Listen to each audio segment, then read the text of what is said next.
four types of morality. Yeah. There's moral skepticism, Yeah. moral realism, Yeah. moral relativism, and nihilism. Yeah. I don't think we know what nihilism is. Ja, dat is gewoon dat is uitsluiten. Oh yeah, uitsluiten. Yeah. So nihilism is the atheistic position. There's nothing inherently good or bad. Okay. There's nothing inherently right or wrong. Now the problem with that model is it's also a deterministic model. So for example, people in history like Hitler didn't do wrong, yeah, and they didn't choose to eat whatever they did. They had to do it. It was determined. This is atheistic model. Like, if we know that homosexuality also happens in nature with animals, Okay. do they have? You want to go to that, or let's go to that. So you're saying because animals do this particular action, it should be we're using that as a standard for human beings, yeah? Not as a standard, but it's like Okay. it's not unfamiliar in the animal world. Animals eat their young. Right. He was an illiterate man. Couldn't read or write. And he's produced the most miraculous linguistic book of all time. Now the question needs to be asked, how does an illiterate man do that? And when the Arabs, when they heard this poetry, which they called the Quran poetry, because it all rhymes, mashallah. When they heard this, they sent their best poets to go and listen to the Quran. Go and listen. Where's he getting its information? Where's he getting it from? Where's he getting it from? And when they returned, you know what they said? This is sorcery.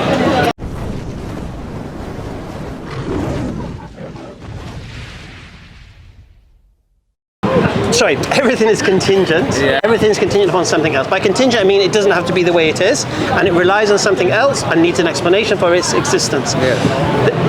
For there to be contingent things, there needs to be something necessary to be the cause of those contingent things. Yeah. Because if a contingent thing is dependent and made up of dependent things, it's not independent. So we need something independent that's not based upon something. Do you understand? Okay. Or you get the problem of infinite regression. Yeah. So when it comes to this necessary thing, because it's necessary things can only be one way and don't need an explanation.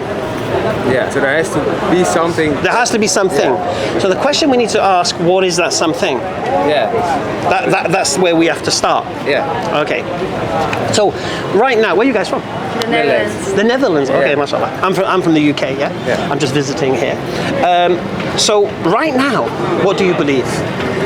I mean, We don't believe anything, so. you don't believe in anything. Well, as I just told her. Yeah, go on. Yeah, sorry, I wasn't pretty. Yeah, I'm not sure there's a God, so I don't have enough proof for me that there is one, but I also can't say there is not a God. Right. So you can't I just kind of agnostic on it. Yeah. I accept that I just don't know it. Okay. So how would you explain existence? Yeah, I just don't have the explanation for it, but I No, but- accept I just don't know. Oh, okay. So what if I give you evidence of God? Yeah, then I would believe it. You would believe it? Yeah. And what would you accept as evidence? Yeah, something. Science. Zintuigen. Oh, Science. Science is something good. Science. Yeah, but also sensible. percent. Nee, ja, hoe zeg je dat? Do you think science is a good way to gain information? Probably, but also your chances, like Yeah, if you I can. definitely think it is You an think so? important source. Shall I show you how weak science is? Yeah, I know. I studied psychology. Shall I show you how weak it is? I know how weak it is, Well, I'm gonna- but I also know how strong it can be. Well, let me show you how weak it is. I'm going to give you a story now, an analogy. Mm-hmm. Yeah? And you can only use science to answer the question. Oh, okay. Yeah? Yeah, yeah. All right, all right. You're walking in the woods Yeah. in Malaysia, and you come across a cottage. And you go in the cottage, and there's a kitchen, and on the kitchen there's a table. Yeah. And on that table is a cake. Yeah? Yeah. Using science, tell me who made the cake and why. Just using science. Yeah, you don't know. Come on, use science. Yeah, you can say. You, there's no one in the cottage, right? So you got. How can you ever know who made the cake? You can't. Science can't help you. No. Why the cake was made? Science can't help you. So science is so limited in what it can do. What science can do is identify a cake Yeah. and basically see what it's made of. Yeah. What it's constructed from, because this has been the result of heat and it's expanded or whatever it may be. Yeah. So that's a science we use for our. So science can only tell you Yeah. what something is, Yeah. not how it is and why it is. No. Agreed? Yeah, yeah. All right. So science is limited in what it can do. Now the second thing is, do you know who invented the scientific method of deduction? Yeah, this is Russell. Russell? I think Russell. No. No, it's not Russell. If you say it, I know. You won't. If I say it, you won't recognize it. Yeah, definitely. No? Oh. You won't recognize it. You can tell. Ibn Haytham. Oh no, I wouldn't. Doesn't He's a Muslim. Okay. Okay. And of course then Thomas Aquinas and whatever. Yeah. But it started with whom? Ibn Haytham, a Muslim. Okay. Okay. So from just this point alone, religion doesn't have a problem with science. No. It's, if you look at all the scientists of the past, Yeah. it was theism. It was the belief in God that used science to try to understand what God has done. So science, I agree with you, it can be used to identify things, but it can't be used to understand the reasons how and why. So why the universe is here, how the universe is here, it can't give you the explanations. It can try to investigate the universe, what it is, what it's made up of, galaxies, this, that, blah, blah, blah. Yeah. But it can't tell you its origination and its purpose. It's so limited. Yeah, I accept You get that, yeah, right? So science ain't gonna help us when we're trying to look at these kind of things. Yeah, that's why We need something extra. we need- But I like science. Yeah. I like science. I'll explain why. Because it's true, we can look at science and we can utilize things. Now, have you ever heard of something called the design inference? You're analysing me now. You're a psychologist. I'm a Miss Psychologist. Oh my God! You think this guy's with so much confidence? No. Yeah, well, yeah. Yeah, this guy seems to be so sure of what he's saying. All right, anyway. Have you ever heard of the design inference? Sorry? The design inference. No. All right, so what the design inference is how would you identify if something is a product of design or it's just natural? Yeah. Yeah? So there was a guy called Dembski. It's called Dembski's design inference. He was a mathematician, philosopher. Yeah. And he came up with this system to determine something was designed or not. And the first quality for something to be potentially the product of design is what's called contingency. You know we spoke about contingency?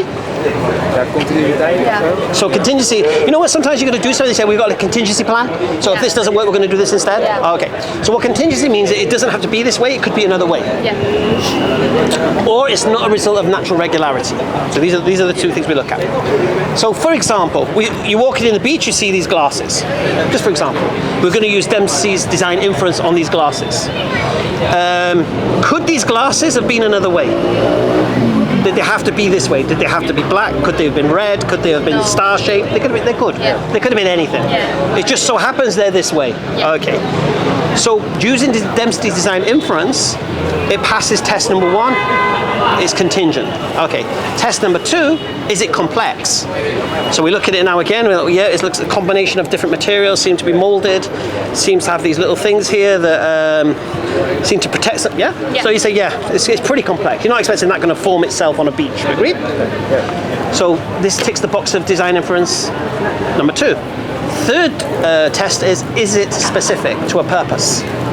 Yeah, and yes, because the glass has got like this thing, so you can see, yeah, they're specific. So we can say, using Dempsey's design inference, that this is product of design. Agreed? Yeah. Okay. We can use this for anything. Now, for example, a snowflake or a rock salt is very, very complex. It looks, the crystals and all that. But that would fail, number one. Could it be any other way? No. Sodium and chloride make salt. That's what I was going to do. And it's a result of natural regularity. Yeah. So we wouldn't need then to see, is it complex or is it would stop there. Okay. So now we have a tool, scientific tool, to measure things by. Now I'm going to bring the smoking gun now. DNA. Yeah? Yeah. Is DNA contingent? Yeah. Is it complex? Yeah, Yes. definitely. Is it specific? Yes. With the purpose. So it has a designer. Oh, yeah. So anything that's a product of design requires a designer. Yeah. Who's the designer? Yeah, we don't know. But No. Who is the designer? Does it need a designer? Yeah, it needs a designer. Okay. Just And what is that designer? yeah, that we don't know. We don't know. So we have to consider, is there a designer? And because this DNA cannot be a result of natural regularity based upon its contingency, its complexity and specificity. Okay? So now, what do we do? Science at this point closes the book because they know the answer is a creator. Yeah. You understand? But for you, if you're honest enough, well, wait a minute. Why am I going to now start special pleading when I know whenever I see the evidence of design, there must be a designer? But I will agree with you that. With there is a with that. designer. Right. So, if there's a designer, what kind of designer could it be? I can't imagine. But we put the potential now that there could be a creator, yeah? God. And this would probably explain why there's so many different people around the world who believe in this creator. Okay. Now, let's say there's a creator. What qualities would this creator need to possess to create what's been created? It's a very hard question. Well, no. Well, do you know of anything powerful enough to create a universe, for example? Yeah. Do you know of anything? No. So it needs to be powerful. Yeah, it needs to be very. And if you look at what's within the universe, there must be some kind of intelligence. Yeah. And if you look at the knowledge of the outcome, there must be knowledge. So we're already attributing these factors, right? But the question is this, because it's a big leap now, because okay, you could turn around, because this is what I used to be an atheist, right? Yeah. And when I get these kind of questions, I was like, you know what, I concede. There must be a creator. What that is, I don't know. Forget religion, man-made stuff, I'm not interested. Yeah. But you at least concede there could be a creator? Yeah, I agree We with can you. say it is impossible. And this is, and I'm basically writing a book at the moment based upon the idea of DNA and the DNA enigma, because it is the smoking gun for the evidence. Oh, where's the evidence? Yeah. And just another little thing, just a little side swipe on science. Yeah. People who are atheists, they believe that they have this empirical evidence. You know, there's Yeah, evidence. but we know it. the people who claim this haven't done any experiments. No, So where's the empirical evidence? there isn't. There isn't. Okay. Third thing, sorry, the whole philosophy of science is based upon something called the uniformity of nature. Yeah, uniformity of nature is the idea that the laws of the universe will act the same everywhere and at all times. I know, yeah. This is a belief. This is not proven. This can't be proven. It's axiomatic. Oh, yeah. So to be an atheist, you have to believe in scientism, and scientism is based upon a belief of uniformity of nature. So it's not as strong as it thinks it is. And just another slap of science.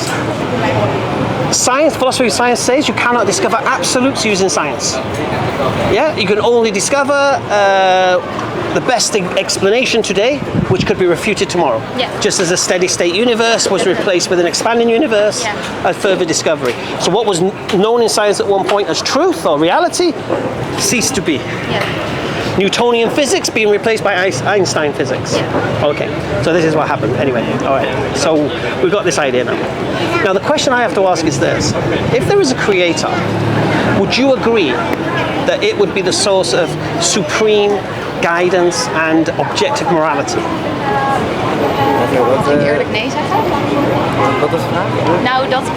I'm gonna translate your Yeah, that's question. fine. Yeah. De vraag is dus, als wij geloven dat er een creator is, een god, zouden we dan niet zijn dingen moeten volgen op het gebied van moraliteit? Als je erin gelooft? Ja. Ja, dat kan je niet opzetten. Ja, als je dat goed vindt. Ja, zeg maar. Ja, dus zeg maar als er een god is... Yeah. Ja. I mean, Can you ask it again? I'll make an easier example. Sorry, is your English a bit? No, it's fine, but Because my English is very fast. Yeah. We had an early morning. Oh, sorry. No. I'll give you an example. This phone. Yeah. Who would know best how to operate this phone? Ja, de designer. Samsung. Yeah. Because they created it. Yeah. Okay. So who would know best what's best for you?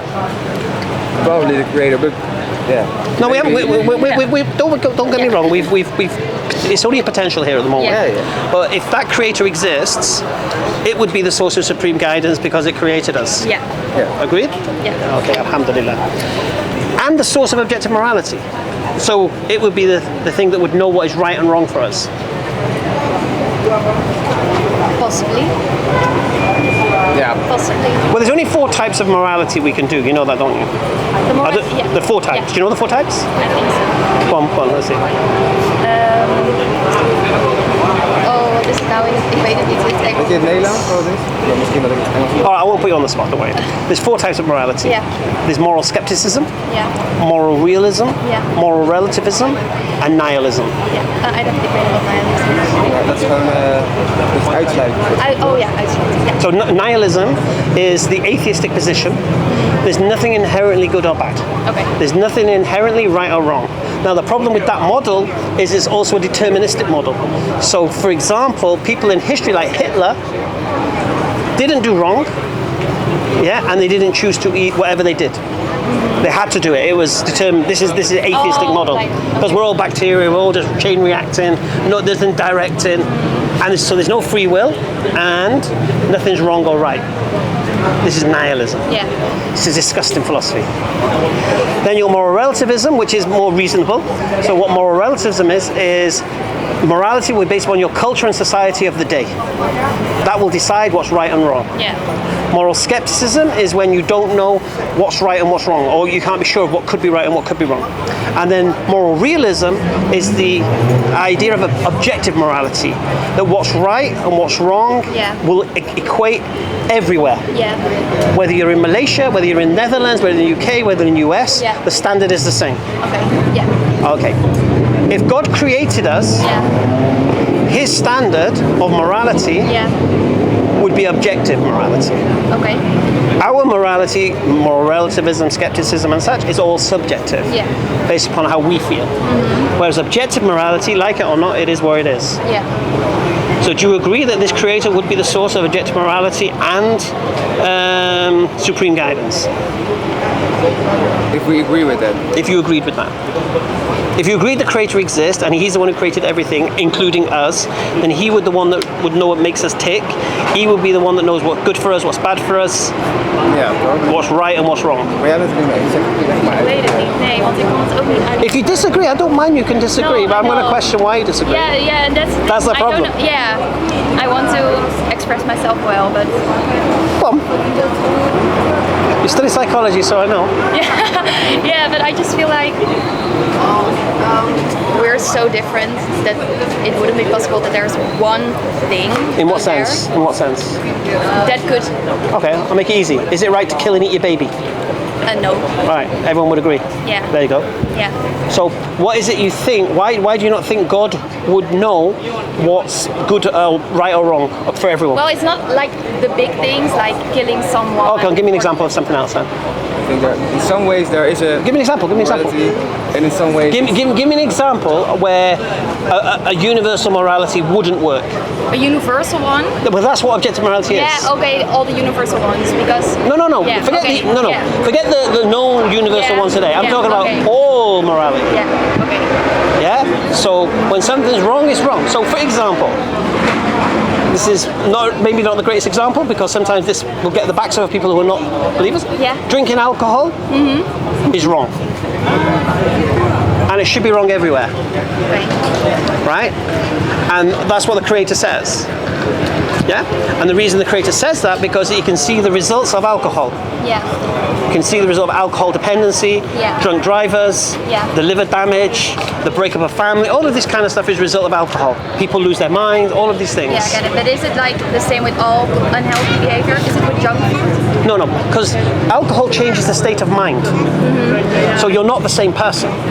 But doesn't like very unhealthy food also change your state of mind? No, don't get me wrong. No, if we go into the ins and outs, we're told as Yeah. Muslims Yeah. to leave a third of your belly stomach empty. Don't overfill yourself. Yeah. Okay. Yeah, we're told to eat health. We're not told to eat things. That's why we have guidance and restrictions in what we eat and things like that. That's why we Yeah. fast every year, and Yeah. all of these may come into the play. But the point I'm saying about alcohol, it changes the state of mind. Yeah. How many times? Oh yeah, I was drunk. I didn't know. Yeah. So we know it changes the state, as do all drugs. So it changes the reality of a person. Yeah. And somebody could be innocent, not drinking alcohol, but be a victim of someone else drinking alcohol. Because I'll give you an example. Me, right? I've not always been a Muslim. So I've been in clubs, right? And there was one particular alcoholic drink. If I drank this before I went to the club, it's called 2020. Disgusting tasting alcohol, but it was very effective. Yeah. If I ever drink this, I would have a fight. Okay. I would have I don't know why, this particular drink, if I went to a nightclub after drinking that, I'm going to fight someone. Yeah. Now, whether that became a placebo effect, I've drunk 2020, who am I going to fight with today? I don't know. But the point I'm saying to you is, if I wasn't drinking, I wouldn't have happened. So what I'm also saying is that it's not necessarily you drinking alcohol that's going to become a victim of someone. You might hit by a drunk driver. Yeah. Yeah? So I'm just giving you one example of something that's universe, which according to us as Muslims and according to what God says, this thing is poison. Okay. Gambling is poison. Okay. Yeah? Sexual immorality is poison. Now you might not agree with this because obviously cultures play a part, moral relativism plays a part. But what we're talking about, who knows best, us or God, if a creator exists? This is all hypothetical, remember? It's all hypothetical. But it's like just when the definition is like sexual immorality, what's that? Sex outside of marriage. Yeah. Okay. Yeah? You using girls as you like to satisfy yourself. Someone's daughter, you take them, you don't offer them security or nothing, you just use them. Yeah. So that's what I would say. Yeah. Obviously, LGBTQ fits into that category.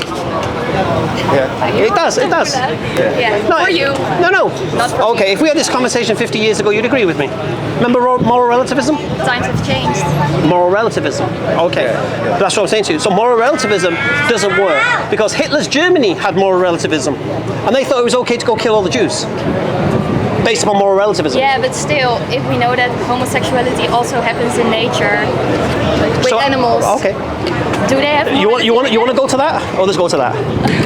So you're saying because animals do this particular action, it should be we're using that as a standard for human beings, yeah? Not as a standard, but it's like it's not unfamiliar in the animal world. Animals eat their young. Animals eat their young. The babies. Oh, okay. Okay. So should we be eating babies? No, Why not? Animals do it. because we're able to reach. Animals do incest. Should we be doing it? No, but there's people that. So do you realise, no disrespect, but how ridiculous using animals as a source of morality is not the greatest source of morality? No, but for me, also saying that homosexuality is wrong is also not moral to me. No. The point is this. You're using animals as an example of what they do to justify human beings' behaviour. Yeah. Makes no sense when you're selecting which behaviour. Yeah, that's true, but I do feel like we come from the animal side and not from. No, but in my paradigm that we're in, see, if you think we came from animals, tell me how. I don't know how. But why do you believe we did that? Because there is science on it. What science? The evolutionary theory. What evolutionary theory? The one from Darwin and stuff like that. Oh, random mutation and all that. Why do you believe random mutation is a thing? Because it has been studied. It's not been proven. Randomness is not even proven. But everything that you're saying is also not proven. Everything I've said is proven. What have I said that's not proven? We don't know if there No. is How did I get to the creator? Yeah, that's proven, but like we don't know who created it. No. We haven't gone to that yet. No, if you need to go soon, don't worry. We have 5 minutes. All right. Okay. I just want to leave you today with something to think about. Yeah, sure. I'm not expecting you to accept what I'm saying is true. Yeah, you already No, but I'm going to leave you with more. Yeah. I want to leave you with more. This is lightweight. Yeah. I'm only here today. I'm from UK. I'm visiting Malaysia. Are you here for this? I'm with these guys. Yeah. I'm a famous YouTuber. Yeah, I heard from it. I know him from TikTok, and I was like, oh, really? Yeah. So I'm not. So you're in good company. All right. This is not just a random. So this is good. This is good for you guys because I believe there are people out there who need to hear the message. And sometimes you need to hear a message in a way that you may not hear it. Yeah. I don't know who's speaking in Netherlands and such. I don't know. I'm assuming it'll be Moroccans and stuff doing dawah. A lot of Moroccans. Yeah. Anyway, let's go back to my point. All right. So I'm not going to dig into you on your evolution theory because evolution isn't a proven thing. The premises of if Darwin knew about DNA, he would never present evolution. DNA smashes the Darwinian evolution. So as soon as if Charles Darwin was alive today and he's like, what? DNA what? There is no Darwinian evolution. Anyway, but I'm not going to go there. Let's fast forward because we've got 5 minutes. this creator that could potentially exist, how could we find out the information about why and like this supreme guidance? First I want you to concede. I have to get you to concede this point before we continue. Yeah. He would be the source, like it or not. Agree with it or not, it don't matter. Okay. He would be the standard. Yeah. You'd be wrong against his standard. Agreed? Okay. All right. How can we find this information? Where do we get it from? The information of God. Yeah. Where could we get it from? How could we get it?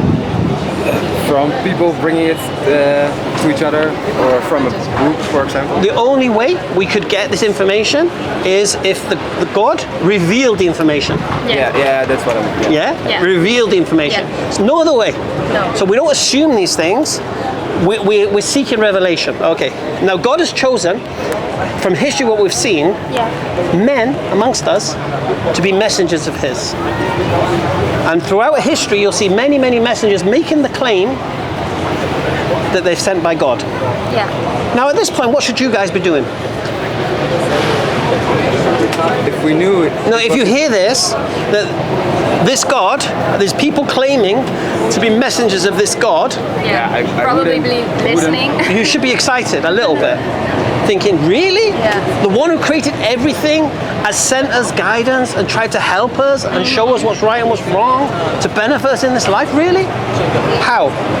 So what you need to do is seek out the messengers. Now, there's only one messenger in history of all the ones who claim to be messengers who claim to come for the whole world. Okay? So when I say messengers, I'm talking Muhammad, Jesus, Moses, Abraham, all, like we've got on the banner there. All of those people came for their own people. Yeah. All of those prophets came for their own people, except one. And this was the Prophet Muhammad, peace and blessing be upon him. And he made a claim 1400 years ago that an angel came to him and told him he's a messenger of God to mankind. Yeah? So this is a historical claim that's made. Now I'm going to take my Muslim hat off now, right? I want you to give me 4 hypotheses as to what could explain that claim. So one would be our claim, the Muslim claim, that it's telling the truth, it's an angel and we believe that. All right. What else could explain it? If somebody saw it. No. He's making the claim. So he's in the cave on his own, angel came to him, he comes down, tells the people, angel came to me. Yeah. What could be an explanation for that claim, other than the truth? Shall I sort of short circuit it, because you haven't got a lot of time? All right.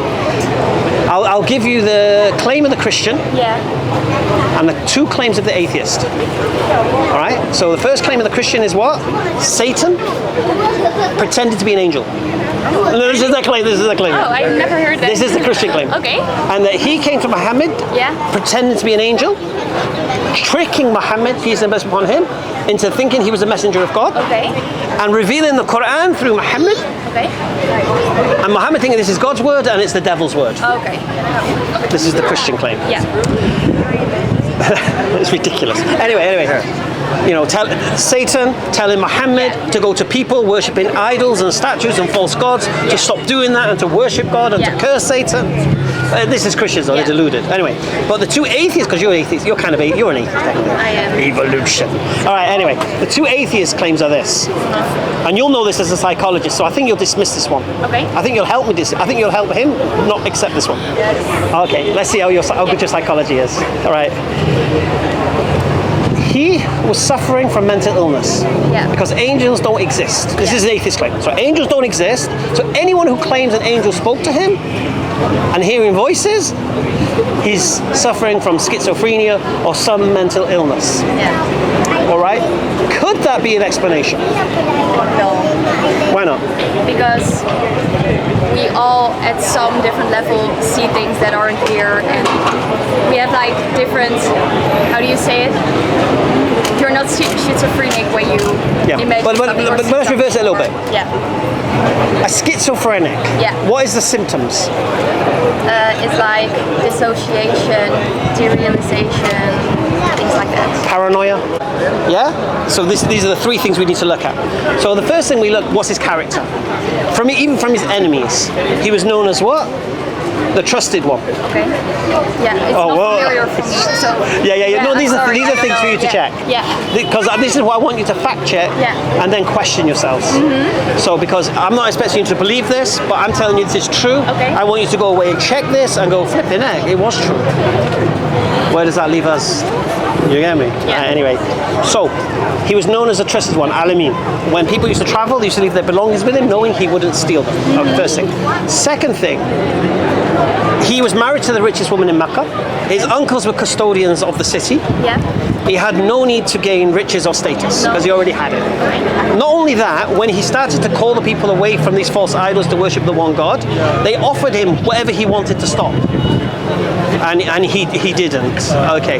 Because you have to understand the status of the city, that this place, Mecca, it was a place of idol worship. Yeah. And people from around surrounding would bring their idols to the Kaaba and they would worship these false statues. And when they did that, they would trade with the merchants of Mecca. And this was basically how Mecca made its money. So Muhammad was going down now and destroying the whole economy of Mecca. Subhanallah, I think. So, first thing is, what was his motive? And then we see his life, and you see his life, and there was occasions in his life where if he was a charlatan inventing this story, Yeah. like one time his baby died, baby boy, and he was being buried, and there was an eclipse. And the people would say, marveling, look, even the moon and the sun are mourning the death of his son, basically. And he says, what are you talking about? These are just natural signs of God, nothing to do with me and my baby. Now, a charlatan, what would he do? You see, I am the Messiah. But no, he didn't do that. So we can see through his character that he was truthful.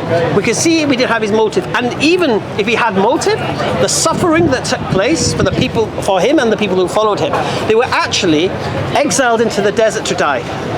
Yeah? You know like what happened to the Jews in Hitler's Germany when they had the yellow star put on their doors and no one can do anything with them? Okay. This happened to the Muslims in Mecca.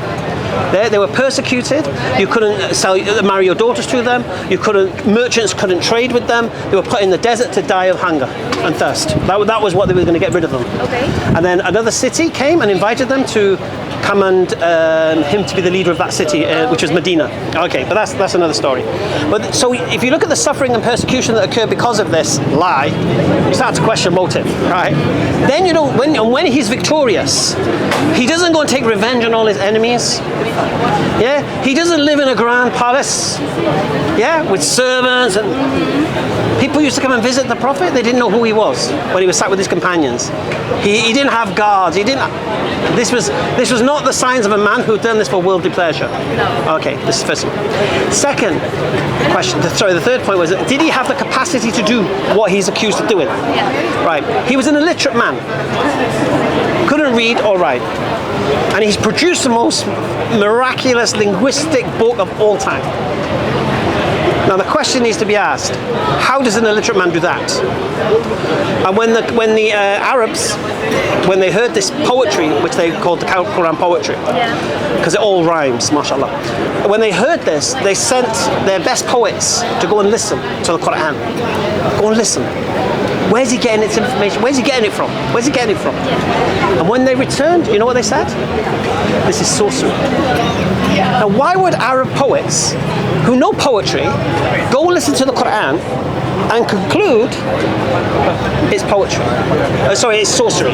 It's supernatural. Why? Because it defied the realms of poetry. It went to another level. Now, how does an illiterate man produce that? I don't know. Well, these are the questions you need to ask.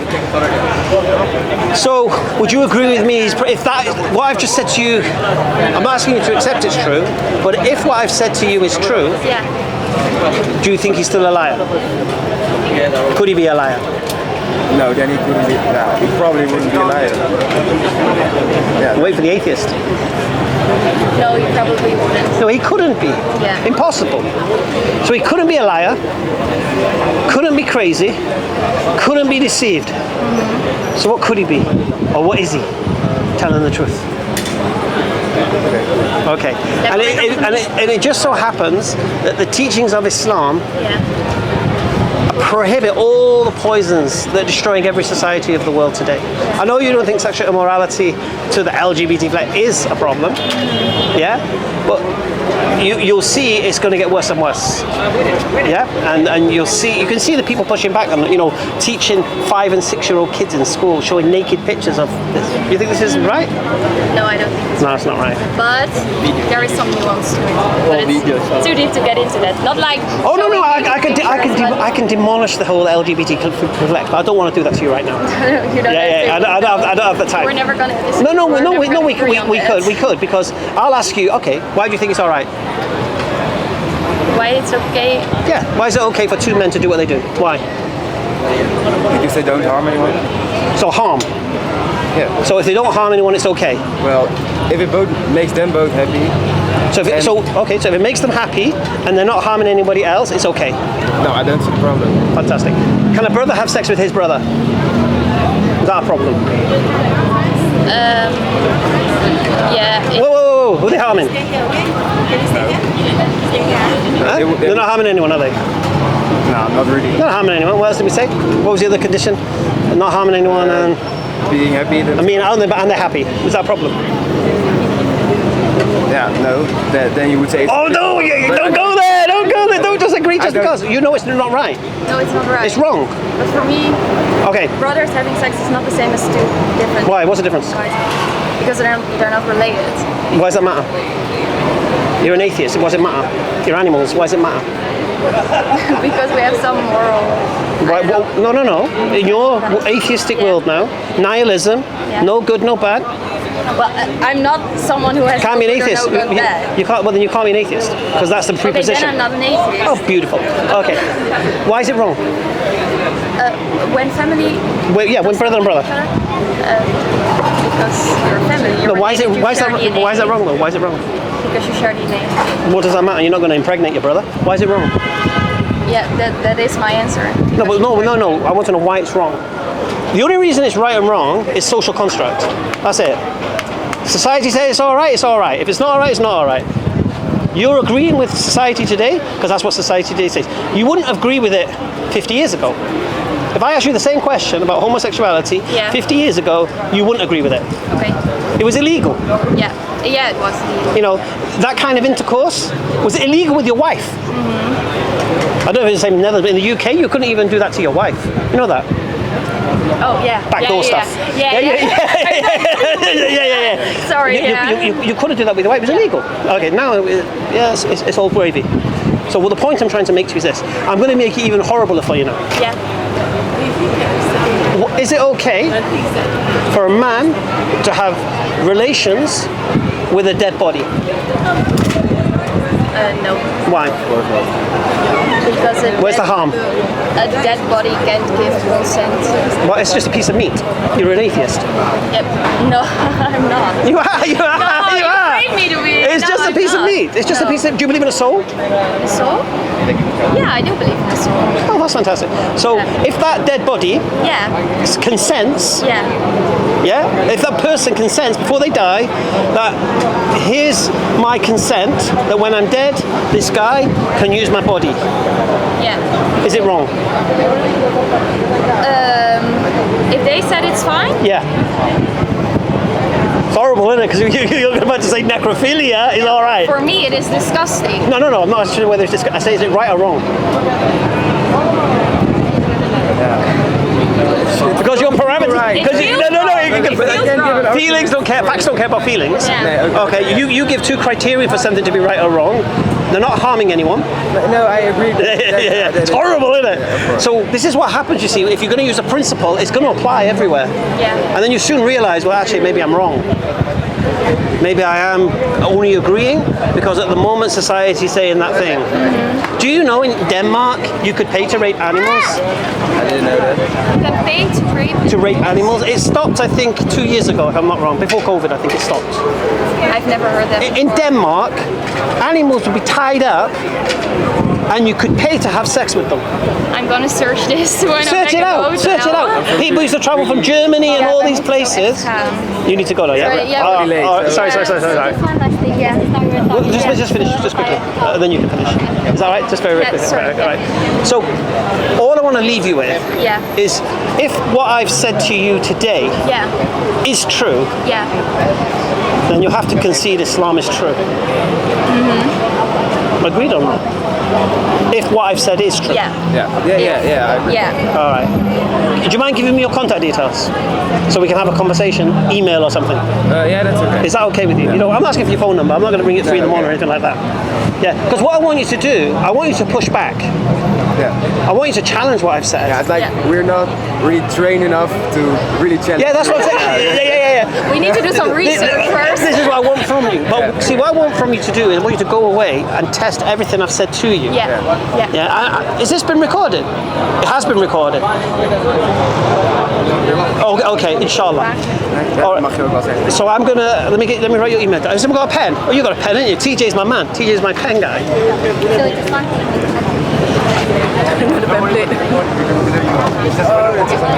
No. The point is, I need him to hear all the points I've made, so you can challenge them. But I really, I No, we're- remember what you said. Like, it's Okay, cool. We have to go to a Just put your email there. Email, phone number, Facebook, whatever.